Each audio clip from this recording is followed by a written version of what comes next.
नमस्कार दोस्तों, मैं नवीन बेरवाल और आपका स्वागत है मेरे इस चैनल पर। दोस्तों, देश दुनिया में सरकारी दफ्तर होते हैं और वहां के जो नियम कानून कायदे होते हैं वो सब लोगों की सुविधा के लिए होते हैं। उन चीज़ों से सुविधाएं मिलती हैं, कुछ गलत ना हो जाए, कागजी कार्रवाई, डॉक्यूमेंट्स, वो सारी चीज़ें होती हैं। लेकिन ये ज़रूरी नहीं कि हर आदमी पढ़ा लिखा हो और उसको कागजी कार्रवाई का नॉलेज हो।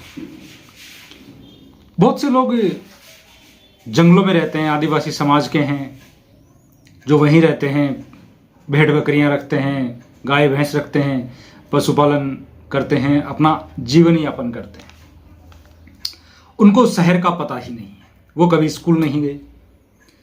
उन्हें यह भी नहीं पता कि सरकारी जो ऑफिस हैं वहाँ के जो डॉक्यूमेंट्स होते हैं वो सब क्या होते हैं, क्योंकि शहर की चकाचौंध में वो गई कहीं शामिल हुए ही नहीं। उनकी जिंदगी वहीं तक सीमित रह गई। मैं बात कर रहा हूं उड़ीसा के 50 साल के जीतू मुंडा। क्योंझार डिस्ट्रिक्ट के रहने वाले हैं जीतू मुंडा। ये आदिवासी समाज से ताल्लुकात रखते हैं, पशुपालन का काम करते हैं। इनकी एक बहन होती है क्यारा मुंडा। क्यारा मुंडा के एक बेटा होता है और पति। पिछले साल पति और बेटे की मौत हो जाती है। अब ले दे के बचा तो क्यारा मुंडा की जिंदगी में सिर्फ भाई जीतू मुंडा। जीतू मुंडा के अलावा क्यारा मुंडा का कोई और रिश्तेदार है ही नहीं। एक दिन घर में कुछ सामान ढूंढते ढूंढते एक कागज जीतू मुंडा के हाथ लगता है। ये बात है अभी इसी महीने की। इससे पहले जनवरी में क्यारा मुंडा का देहांत हो जाता है। जीतू मुंडा ही उसका भाई, उसका वारिस, सब कुछ वही था। उसने दाह संस्कार कर दिया, कब्र में बॉडी को दफना दिया। अब इस महीने में जब वो घर में कुछ देख रहा था तो एक कागज हाथ लग जाता है। वो कागज उसे लगा कि शायद कुछ डिफरेंट तरह का कागज है। वो किसी पढ़े लिखे आदमी के पास वो कागज लेके जाता है। दरअसल वो क्यारा मुंडा की बैंक की पासबुक थी, जिसके अंदर 19,300 कुछ रुपए थे,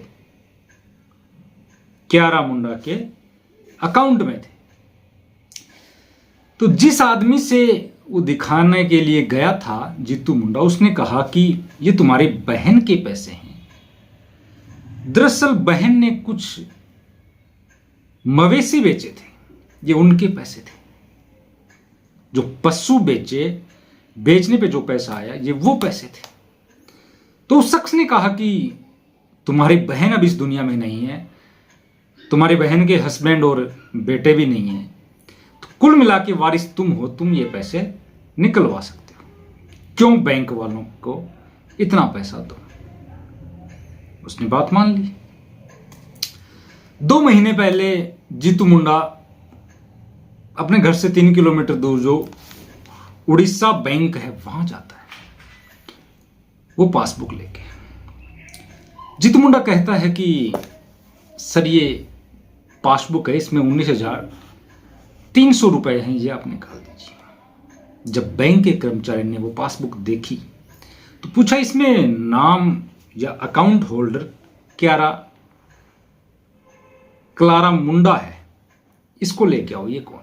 तो उसने बताया सर ये मेरी बहन है जो 2 जनवरी में खत्म हो गई, अब ये इस दुनिया में नहीं है, लेकिन बैंक वालों ने उसको गोली देके वहां से भगा दिया, ये कह के कि जो अकाउंट होल्डर है अब उसको लेके आओ। जीतू मुंडा घर चला जाता है। 2-4 दिन बाद में वो वापिस आता है। जब वापिस आता है फिर से दूसरे कर्मचारी से मिलता है, कहता है सर ये मेरे पैसे हैं। फिर वो अकाउंट होल्डर का नाम देखता है, क्लारा मुंडा बोले ये कौन है? तो बोले सर ये मेरी बहन है जो अब मर चुकी है, इसके हस्बैंड मर चुके हैं, इसका बेटा मर चुका है, ले दे के मैं ही एक हूं इसका। बैंक के कर्मचारी ने यह कहा कि हम कैसे मान ले कि तुम्हारी बहन मर चुकी है। फिर से भगा दिया। 2 महीने तक यही सिलसिला चलता रहा। जीतू मुंडा परेशान हो गया कि आखिर मैं करूं तो क्या करूं। इसके बाद में अभी 23-24 अप्रैल की ये बात है, वो फिर से जाता है। अब जब वो तीसरे कर्मचारी से मिलता है, बाबू से मिलता है, तो फिर वही बात आती है कि ये अकाउंट होल्डर जो क्लारा मुंडा है इसको लेके आओ। उसने कहा सर मेरी बहन मर चुकी है, हम उसकी लाश को दफना चुके हैं कब्र में। तो गुस्से में या फिर पता नहीं मजाक में ये कह डाला कि तुम उसकी लाश को ही ले आओ। और सोमवार को 27 अप्रैल को ले आना, मंडे का दिन है। जीतू मुंडा घर जाता है, 27 अप्रैल का इंतजार करता है। 27 अप्रैल को वो कब्र से अपनी बहन की लाश को निकालता है। एक बोरे में ऊपर का हिस्सा भरता है, पैर उसमें आए नहीं तो बाहर की तरफ थे, और वो उसको भर के चुपचाप बैंक के लिए निकल पड़ता है। बैंक का सफर सिर्फ 3 किलोमीटर दूर का। जब वो जा रहा था तो सब लोग देख रहे थे कि आखिर ये मसला क्या है, ये मामला क्या है, ये मैटर क्या है। जीतू मुंडा 3 किलोमीटर का सफर तय करता है, बैंक के गेट के पास जाके बैठ जाता है। जब अंदर ये बात पता चलती है तो सारे कर्मचारी शक पका जाते हैं, बाहर जनता इकट्ठा हो जाती है कि आखिर ये क्या बात है, ये किसकी बॉडी को, किसकी लाश को लाया है। बैंक वाले कहते हैं भाई ये कागजी कार्रवाई है, हम इस लाश को भी पैसे नहीं दे सकते, वारिस तुम डॉक्यूमेंट्स में हो नहीं, हम तुम्हें भी नहीं दे सकते। इसके बाद में किसी ने पुलिस को फोन किया, पुलिस आती है, बैंक वालों से मिलती है। बैंक वाले कहते हैं कि नॉमिनी इसके हस्बैंड, क्लारा मुंडा के हस्बैंड और बेटे थे, इनका नाम नहीं है तो हम इनको कैसे दें। यह भी बैंक का नियम होता है, हम नहीं दे सकते। इसके बाद में पुलिस वाले उस जीतू मुंडा के पास जाते हैं। जीतू मुंडा से भी बातचीत की जाती है, सारी बातें होती हैं। इसके बाद में पुलिस वाले जीतू मुंडा से कहते हैं कि ठीक है तुम्हें ज्ञान नहीं था, किसी ने कह दिया, लेकिन इस तरह से कब्र से लाश, और वो लाश कंकाल बन चुकी थी, नहीं निकाल के लाते। दूसरी बात, तुम्हारा जो पैसा है वो पैसा तुम्हें मिल जाएगा, हम तुम्हें विश्वास दिलाते हैं। इसके बाद में जीतू मुंडा को पुलिस के ऊपर विश्वास होता है। कहते हैं पुलिस वाले जीतू मुंडा से कि अपनी इस बहन की लाश को वहीं दफना दो वापस जहां से तुमने निकाली, लेकिन ये सब हमारी निगरानी में होगा। इसके बाद में जीतू मुंडा उस बोरे को कंधे पे डालता है और 3 किलोमीटर दूर कब्र तक लेके जाता है। पुलिस वहां साथ में होती है और वापस से दफनाया जाता है। अब वहां के एक मैनेजर साहब का एक बयान सामने आया, देखें आप। रीजनल मैनेजर उड़ीसा ग्रामीण बैंक केवंझर।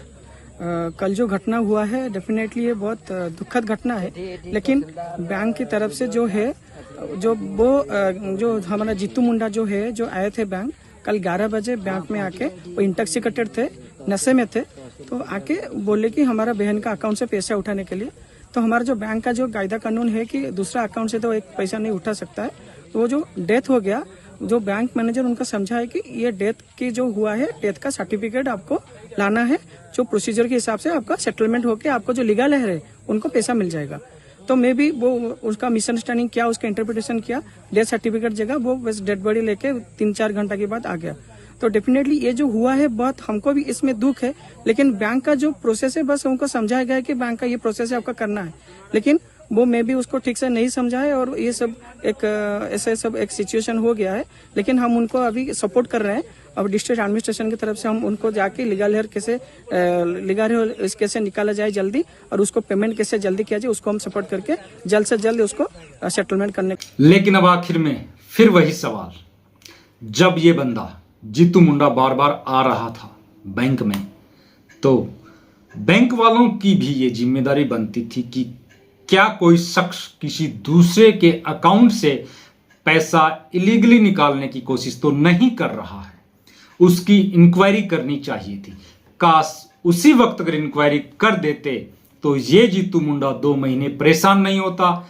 दूसरा, उसे अपने बहन की लाश को कब्र में से वापस निकालना नहीं पड़ता।